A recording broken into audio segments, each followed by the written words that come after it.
Eu gostaria de deixar para a meditação dos irmãos aqui, Romanos, capítulo 8, uma passagem conhecida, mas eu creio que Deus, por sua graça, irá falar aos nossos corações nesse dia de hoje. Diz assim, Romanos capítulo 8. Portanto, agora, nenhuma condenação há para os que estão em Cristo Jesus, que não andam segundo a carne, mas segundo o Espírito. Porque a lei do Espírito de vida em Cristo Jesus me livrou da lei do pecado e da morte. Porque o que estava impossível à lei, visto como estava enferma pela carne, Deus enviou seu Filho em semelhança da carne do pecado. Pelo pecado, condenou o pecado na carne. Amém, amados? Aqui é uma das cartas paulinas, do apóstolo Paulo. Ele escreve essa carta e envia aos crentes, aos cristãos que estão em Roma. E ele enviou essa carta e ele fala sobre a condenação e sobre a salvação em Cristo Jesus. Ele começa o versículo que nenhuma condenação há para aqueles que estão em Cristo Jesus. Então, a pessoa já nasce condenada com seus delitos e pecados, A raça humana, por causa do pecado original, que se originou lá no Jardim do Éden, ele já nasce com essa semente, com a natureza adâmica. Então as pessoas nascem com a condenação. Mas para sair do estado de condenação, tem que confessar a Cristo Jesus. Aí ele fala, olha, vocês aí, não há nenhuma condenação, mas para aqueles que estão em Cristo Jesus. Então aqueles que não estão em Cristo, está condenado. Aí ele fala que não andam segundo a carne, mas segundo o Espírito. Aí é a evidência do salvo. Ele não anda mais segundo a carne. Ele não pratica mais obras da carne. Aí eu lembro de Gálatas 5:16, que fala sobre as obras da carne.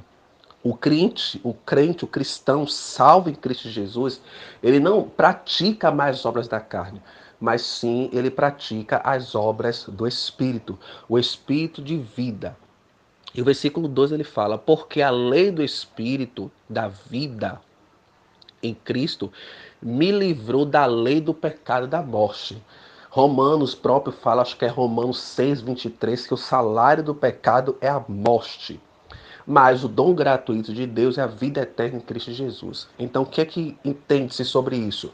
Que a lei do Espírito, que é a lei de Cristo, me livrou da lei do pecado e da morte. A lei em si, ela mata. Por quê? Porque um homem, em sua imperfeição, não consegue cumprir a lei cabalmente. A lei exige muito do homem. Então teve que vir Cristo, o perfeito, cumprir essa lei cabalmente para que nós pudéssemos ser salvos. Ninguém é salvo mediante a lei. Todos nós, perante a lei, estamos condenados, porque a lei exige perfeição. A lei exige que você pratique ela, porque a lei revela o caráter de Deus. Então, pela exigência da lei, um homem não consegue se salvar. É como eu falei, Cristo teve que vir, cumprir essa lei em nosso lugar, morrer em nosso lugar, pagar esse preço impagável que nós tínhamos com Deus, para que nós pudéssemos alcançar a salvação. Então, amado, você vê, né, o poder do sacrifício de Cristo do que nos livrou da condenação eterna. Então, essa lei do Espírito, a lei do Espírito de vida, me livrou da lei do pecado. O pecado, eu falo sempre, é um câncer que a pessoa começa a praticar e começa a se alastrar no corpo da pessoa. E ao se alastrar, ele mata. Mas Cristo veio para dar vida e dar vida em abundância. O versículo 3 fala, porque o que era impossível à lei, visto como estava enferma pela carne. Então, a lei é impossível a lei salvar. A lei não salva. Porque a lei iria condenar. Por quê? Porque nós não conseguiria cumprir a lei cabalmente.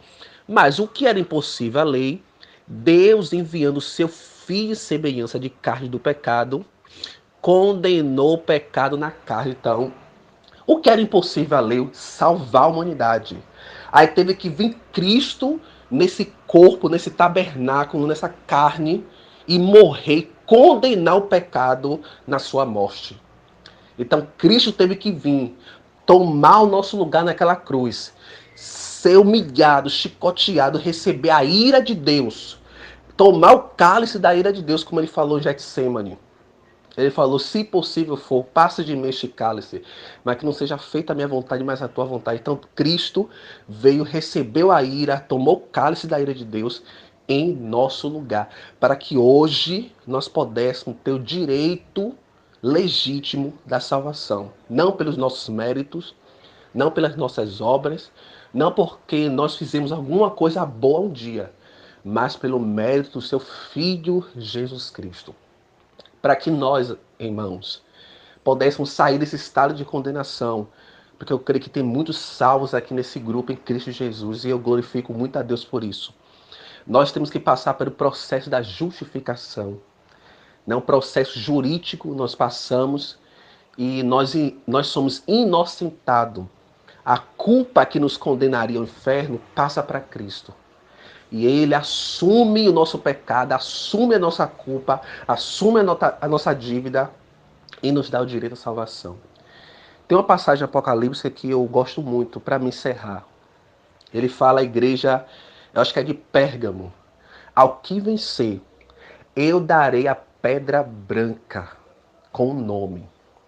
O que significa essa pedra branca? Eu fiquei pensando o que significa, mas o que significa isso? Antigamente, né, quando tinha um tribunal, um julgamento, né, tinha lá o condenado. Quando o juiz dava uma pedra preta, estava dizendo que aquela pessoa era condenada. Ela foi condenada a tal sentença. Mas quando o juiz dava uma pedra branca, a pessoa era absorvida daquela sentença. É por isso que Cristo fala: ao que vencer, eu darei a pedra branca. Eu vou te absorver da condenação. Não há mais condenação para você, porque eu levei os seus pecados na cruz. Oh, maravilha. Eu levei os seus pecados na cruz e hoje você tem direito de salvação pelos meus méritos. Então, naquele grande dia, eu darei a você uma pedra branca com um novo nome. E você gozará da eternidade com Cristo Jesus. Amém, queridos? Que Deus abençoe a todos e que aplique essa palavra em nossos corações. Irmãos, você pecou, você caiu, fraquejou, caiu naquele pecado que você sabe que você tem aquela fraqueza, aquela debilidade. Ei, não há condenação para você. Agora, não viva na prática do pecado, porque aquele que vive na prática do pecado não é nascido de Deus e não conhece a Deus. Mas se você caiu por um acidente, porque fraquejou, não aguentou, se arrependa e volte e reconheça o seu pecado, a sua fragilidade, e reconheça que só em Cristo nós temos perdão. Ele próprio falou: eu passei por todas as tentações e venci. Está escrito em Hebreus: para que todos que forem tentados eu possa socorrer. Então, não há condenação para você, e se pecou, se arrepende, porque há perdão para você. Deus abençoe.